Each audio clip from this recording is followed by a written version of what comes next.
Bonsoir, professeur Dab. Bonsoir. Merci beaucoup encore une fois d'être avec nous ce soir en direct sur BFM TV. Vous venez d'entendre l'extrait de cette interview du Premier ministre. Quel est votre sentiment ce soir? Est-on dans la demi-mesure ou bien est-ce que les décisions annoncées par le gouvernement ce soir vous paraissent justifiées et suffisantes? Je vais répondre à votre question, mais je voudrais d'abord avoir une pensée émue pour les 5 médecins qui sont morts du Covid. Toutes les vies se valent, celle des médecins n'est pas supérieure à celle des autres, mais c'est un peu comme quand les pompiers meurent au front, c'est particulièrement émouvant, et je voulais commencer cette émission par le rappeler. Écoutez, il se trouve que j'étais hier au Conseil d'État, j'ai été un expert consulté là-dessus. Je pense que dans l'état actuel des choses, le référé du Conseil d'État est sage. Il a refusé un confinement total dont on voit mal comment on aurait pu l'organiser vite. Il a demandé, et c'est justifié, que l'on serre la vis. Écoutez, pas plus tard que ce soir, sur le réseau social de mon quartier, il y a une femme qui a proposé que demain, il y ait un jogging de groupe parce qu'elle ne voulait pas le faire toute seule. Ce n'est pas possible. Voilà. C'est absolument inacceptable.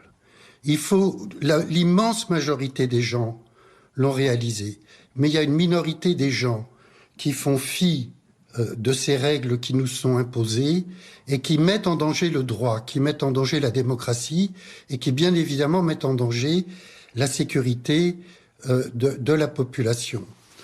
Il y avait, je pense, hier au Conseil d'État, un consensus, même parmi les syndicats, les 2 syndicats et le Conseil national de l'ordre des médecins, qui demandaient un confinement total. Mais à la fin des 3 heures d'audition, il y avait comme un consensus sur le fait que oui, il fallait sévériser ces règles, mais que non, les inconvénients d'un confinement total aujourd'hui seraient supérieurs, seraient très, très difficiles à gérer. Cela dit, chacun doit être conscient que si ça continue comme ça, et que s'il y a encore une minorité de la population qui continue d'ignorer ces règles de sécurité sanitaire, alors, tout simplement, nous risquons tous de nous retrouver comme en prison. Professeur Dab, on voit bien qu'il y a des stratégies différentes selon les pays. Diriez-vous que la stratégie française face à cette épidémie est bonne? Eh bien, je vais vous dire en toute humilité, je ne le sais pas. Le problème qu'on a, c'est que l'Organisation mondiale de la santé, qui est une petite organisation des Nations Unies, qui n'est pas très riche, réalisez que Bill Gates, avec sa fondation, a un budget supérieur à celui de l'OMS. L'OMS n'a pas fait de recommandations générales pour tous les pays. Face à l'incertitude dans laquelle nous nous sommes trouvés, oui, chaque pays a choisi une stratégie. Voilà, c'est comme ça. La stratégie française, elle a été dictée par le fait que dans un premier temps, on a voulu concilier un impératif de santé, un impératif économique et un impératif électoral. Voilà, bon. Deuxièmement, elle a été contrainte par le fait que nous n'avions pas assez de tests. Regardez, la Corée, petit pays quand même, aujourd'hui a été capable de tester 370 000 de ses citoyens. En France, aujourd'hui, nous n'avons pu en tester que 36 000. Donc évidemment, si nous avions eu beaucoup de tests, si tout le monde avait pu porter des masques, eh bien la stratégie aurait été différente. Mais dans les contraintes qui étaient les nôtres, cette stratégie qui s'est développée peu à peu, qui s'adapte à la réalité, qui comporte des mesures nationales et également des mesures locales, parce que vous savez, cette guerre dont a parlé le président de la République, c'est pas une guerre, c'est une guérilla en réalité. Et ce virus attaque de façon différente, dans un endroit, dans un autre, et donc à chaque fois, il faut adapter la stratégie. Donc on verra, on évaluera quand tout ça sera terminé, qu'est-ce qui a le mieux marché.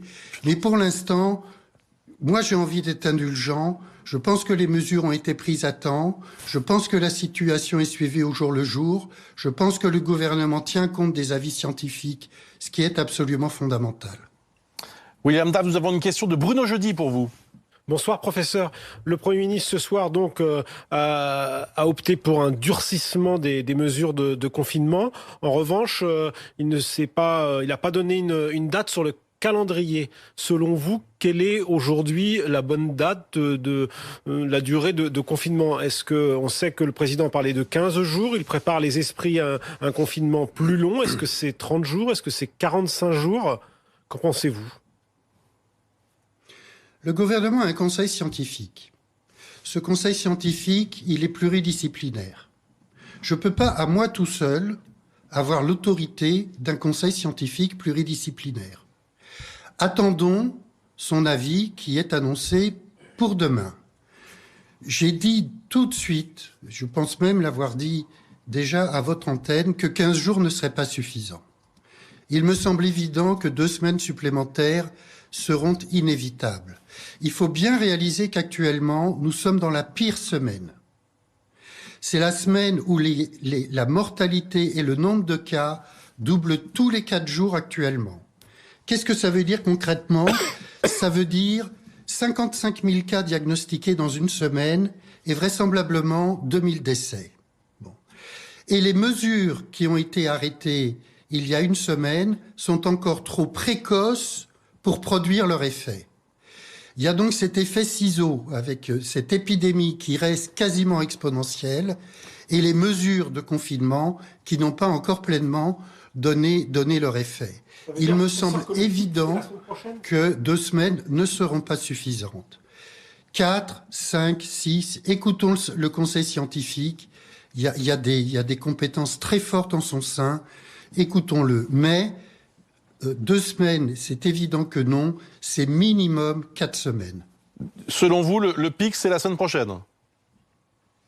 Non, je ne suis pas capable de dire quand sera le pic. Nous sommes loin du pic. Question de Margot de Frouville. Bonsoir professeur, je voulais savoir si vous aviez pu voir ces images de patients attendant devant l'Institut d'infectiologie de Marseille pour se faire diagnostiquer et que vous évoquez ces images. Si vous voulez, pour vous dire, on reparlera sûrement de la chloroquine tout à l'heure. Écoutez, je vous dis une première chose. J'ai le plus grand respect pour les compétences scientifiques du professeur Raoult. Mais je pense que ce qu'il fait là n'est pas correct. On n'improvise pas une politique de dépistage tout seul, dans son coin, dans une région de France, attirant des centaines de gens, j'ai vu même de Montpellier, qui prennent des risques pour venir, dans un dispositif de santé publique qui n'est pas encadré, qui se fait de façon sauvage, je dirais même de façon anarchique. Et je ne vois pas quel service de santé publique on est en train de rendre à la population. Il est évident que si nous disposions de plus de tests, la stratégie serait différente. Merci. Sauf que qu'est-ce qu'on est en train de nous dire? Qu'il faut tous qu'on aille à Nice se faire tester? C'est pas sérieux. Ça donne une idée, professeur, aussi de l'état d'esprit et de l'angoisse qui s'est emparée de beaucoup de Français. Cette épidémie fait peur? Mais bien sûr qu'elle fait peur. Elle fait peur parce qu'on ne sait pas de quoi demain sera fait. Depuis le début, nous faisons face à cet ennemi invisible, imprévisible, et évidemment que ça fait peur. Rappelez-vous, au début, tellement de gens disaient « Oh, écoutez, par rapport à la grippe, c'est rien du tout. » Mais la grippe, il y a très peu d'incertitudes autour de ce virus. Je dis pas que c'est bénin, c'est 8 à 15 000 morts par an. Et ça demanderait certainement plus de mobilisation que ce que l'on fait. Mais là, la situation est différente. Nous faisons réellement face à une situation à forte contrainte d'incertitude. Les mesures qui sont préconisées sont des mesures efficaces. La peur ne sert à rien. Elle paralyse. Or, on n'a pas besoin d'être paralysé. On a besoin d'appliquer un confinement rigoureux, l'hygiène des mains, la distance physique à respecter. Et si nous faisons ça tous, il n'y a aucune raison d'avoir peur. On va la vaincre, cette épidémie. Ouais. Professeur, il y a beaucoup de questions évidemment qu'on a envie de vous poser. On va reparler de la chloroquine dans quelques instants. J'aimerais néanmoins vous demander si vous assumez toujours vos propos qui avaient fait beaucoup de bruit. Vous aviez estimé il y a plusieurs jours maintenant que l'épidémie toucherait plusieurs millions de personnes. Alors, on voit les chiffres chaque jour qui évoluent. Vous nous donniez à l'instant même votre projection pour la semaine prochaine.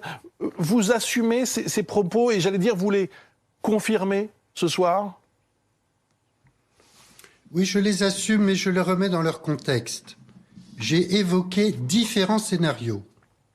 J'ai bien utilisé le mot de scénario. Je n'ai pas de boule de cristal. Je ne sais pas combien de personnes ce virus va contaminer. Ce que je dis, c'est que potentiellement, il n'y a aucune raison qu'il ne contamine pas tout le monde. Personne ne peut dire le contraire. Bon. Combien a-t-on de cas porteurs du virus actuellement en France ? Nous ne le savons pas. Mais à partir des chiffres de mortalité et en tenant compte de l'épidémiologie chinoise, je pense qu'à l'heure actuelle, il est possible, je dis bien possible, je n'en suis pas certain, mais il est possible que nous ayons déjà 2 millions de personnes contaminées en France. Jusqu'où cela va-t-il aller ? Je ne sais pas. Dans la première intervention que j'ai faite, j'ai parlé de 10 à 15 millions de cas, qui me semble un scénario moyen. Je pense qu'il sera difficile d'être en dessous, sauf si nous appliquons, encore une fois, rigoureusement, les mesures d'hygiène de base. Professeur Dab, merci d'être avec nous. Restez avec nous, on a encore beaucoup de questions à vous poser, je le disais, mais j'aimerais qu'on s'interroge maintenant sur la situation de l'hôpital.